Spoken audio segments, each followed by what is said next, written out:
राधे राधे दोस्तों, आज हम आपके लिए श्री अगहन बृहस्पति व्रत कथा या श्री महालक्ष्मी की व्रत कथा लेके आए हैं। इस व्रत कथा के श्रवण और पठन करने से दुख दरिद्रता दूर हो जाती है और श्री महालक्ष्मी माता की कृपा से सुख संपत्ति ऐश्वर्य प्राप्त होता है, मन की इच्छा पूरी होती है। श्री महालक्ष्मी माता घर में सुख समृद्धि का वास करती है। आइए शुरू करते हैं अगहन मास की महालक्ष्मी की व्रत कथा। भारतवर्ष के सौराष्ट्र देश में द्वापर युग की यह कहानी इस प्रकार है। सौराष्ट्र में उस समय भद्रशर्वा नाम के राजा थे। वे बड़े पराक्रमी राजा थे। 4 वेद, 6 शास्त्र, 18 पुराणों का उन्हें ज्ञान था। उनकी रानी का नाम सूरत चंद्रिका था। रानी दिखने में सुंदर और सुलक्षणा थी तथा पतिव्रता थी। उन दोनों को 7 पुत्र तथा उसके बाद एक कन्या का वरदान मिला था। कन्या का नाम शामबाला था। एक बार महालक्ष्मी जी के मन में आया कि जाकर उस राजा के राजप्रसाद में रहे। इससे राजा को दुगनी धन दौलत की प्राप्ति होगी और वह इस धन दौलत से अपनी प्रजा को और सुख दे पाएगा। गरीब के घर अगर रहे और उसे धन दौलत प्राप्त हो तो वह स्वार्थी की तरह केवल अपने ऊपर ही खर्च करेगा। यह सोचकर श्री महालक्ष्मी जी ने बूढ़ी ब्राह्मणी स्त्री का रूप धारण किया। हाथ में लाठी लिए लाठी के सहारे रानी के द्वार तक पहुंची। यद्यपि उन्होंने बूढ़ी औरत का रूप धारण किया था, पर उनके चेहरे पर देवी का तेज था।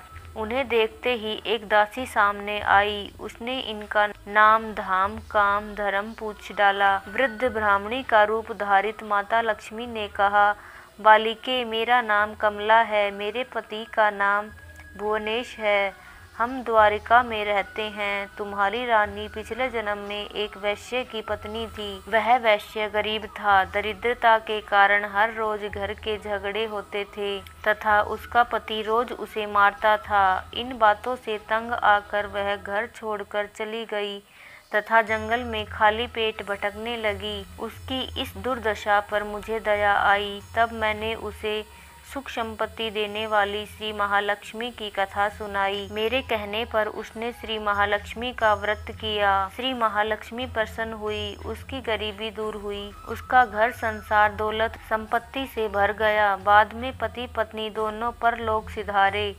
लक्ष्मी व्रत करने के कारण वे लक्ष्मी लोक में रहे। उन्होंने जितने साल महालक्ष्मी का व्रत किया उतने हजारों साल उन्हें सुख भोग मिला। इस जन्म में उनका जन्म राजघराने में हुआ है, परंतु वह श्री महालक्ष्मी का व्रत करना भूल गई है। उसे यह याद दिलाने मैं यहाँ आई हूँ। बुढ़िया की बात सुनकर दासी ने उन्हें प्रणाम किया तथा श्री महालक्ष्मी का व्रत किस तरह किया जाए इस बारे में पूछा। बुढ़िया रूप धारण किए हुए श्री महालक्ष्मी माता ने दासी को पूजा की विधि बताई तथा महिमा बताई। इसके बाद वह दासी माता को प्रणाम कर रानी को बताने अंदर चली गई। राज वैभव में रहते हुए रानी को अपने ऐश्वर्य का बहुत घमंड हुआ। संपत्ति तथा अधिकार की वजह से वह उन्मत्त हो गई थी। दासी द्वारा बताई गई बुढ़िया की बातें सुनकर वह आग बबूला होकर राजद्वार पर आकर बुढ़िया रूपी श्री महालक्ष्मी पर बरस पड़ी। उसे यह मालूम नहीं था कि श्री महालक्ष्मी माता बुढ़िया का रूप धारण किए द्वार पर आई है, परंतु रानी का इस कदर रूखा बर्ताव तथा अपना अनादर देखकर माता ने वहाँ ठहरना ठीक न समझा। वे वहाँ से चल पड़ी। राह में उन्हें राजकुमारी शामबाला मिली। उन्होंने शामबाला को सारी बात बताई। शामबाला ने अपनी ओर से श्री महालक्ष्मी माता से क्षमा मांगी। माता को उस पर दया आई। उन्होंने शामबाला को श्री महालक्ष्मी व्रत के बारे में बताया। उस दिन अगहन मार्गशीर्ष माह का पहला गुरुवार था। शामबाला ने परम श्रद्धा से श्री महालक्ष्मी का व्रत रखा। फलस्वरूप राजा सिद्धेश्वर के सुपुत्र मालाधर से उसका विवाह हुआ। वह धन दौलत ऐश्वर्य वैभव से माला माल हो गई। पति के साथ ससुराल में आनंद से दिन बिताने लगी। इधर श्री महालक्ष्मी का रानी पर प्रकोप हुआ। फलस्वरूप राजा भद्रशर्वा का राज्य एवं राज कारोबार नष्ट हो गया। यहाँ तक कि खाने के लाले पड़ गए। ऐसी हालत में एक दिन रानी ने राजा से निवेदन किया, हमारा दामाद इतना बड़ा राजा है, धनवान है, ऐश्वर्यशाली है, क्यों न उसके पास जाएं, अपना हाल उसे बताएं, वह जरूर हमारी मदद करेगा। इस बात पर राजा भद्रशर्वा दामाद के पास रवाना हुए। राज्य में पहुंचकर एक तालाब के किनारे थोड़ी देर विश्राम लेने के लिए ठहरे। तालाब से पानी लेने जाते जाते दासियों ने उन्हें देखा। उन्होंने विनम्रता से उनकी पूछताछ की। जब उन्हें यह मालूम हुआ कि वे रानी श्यामबाला के पिता हैं, तो दौड़ते हुए जाकर उन्होंने रानी को सारी बात बताई। रानी ने दासी के साथ राज परिधान भेजकर उन्हें ठाठ से उनका स्वागत तथा आदर सत्कार किया, खान पान करवाया। जब वे लौटने लगे तो सोने की मोहरों से भरा घड़ा दिया।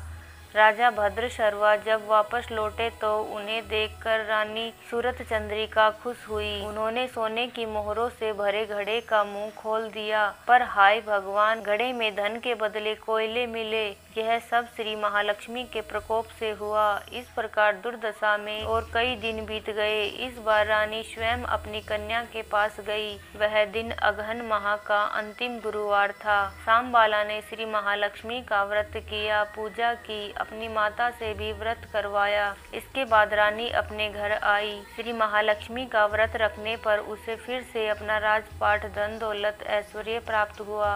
वह फिर से सुख शांति आनंद में जीवन बिताने लगी। कुछ दिनों बाद राजकन्या श्यामबाला अपने पिता के घर आई। उसे अपने घर देखकर सूरत चंद्रिका को पुरानी बातें याद आई। यह कि श्यामबाला ने अपने पिता को घड़ा भर कोयला दिया था और उसे तो कुछ भी नहीं दिया था। इस कारण श्यामबाला को पिता के घर आने पर उसका कोई आदर आतिथ्य नहीं हुआ, बल्कि अनादर हुआ। पर उसने इस बात का बुरा नहीं माना। अपने घर लौटते समय उसने पिता के घर से थोड़ा नमक ले लिया। अपने घर लौटने पर उसके पति ने पूछा, अपने मायके से क्या लाई हो? इस पर उसने जवाब दिया, वहाँ का सार लाई हूँ। पति ने पूछा, इसका मतलब क्या हुआ? श्यामबाला ने कहा, थोड़ा धीरज रखें, सब मालूम हो जाएगा। उस दिन श्यामबाला ने सारा भोजन नमक डाले बिना बनाया और परोसा।